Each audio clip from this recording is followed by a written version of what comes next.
ഇന്നത്തെ നമ്മുടെ വീഡിയോ എന്ന് പറയുന്നത് പച്ചപ്പുളി രസം ഉണ്ടാക്കണം.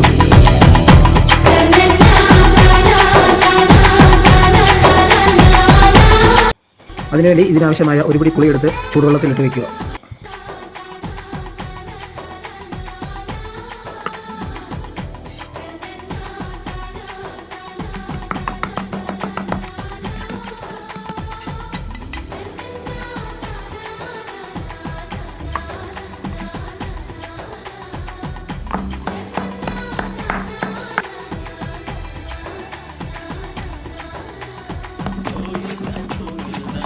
മല്ലിയില, ജീരകം, കുരുമുളക്, ഇഞ്ചി, വെളുത്തുള്ളി, കറിവേപ്പില ഇവയെല്ലാം കല്ലിലിട്ട് നല്ലപോലെ അരച്ച് ഇതിനകത്ത് ആഡ് ചെയ്യുക.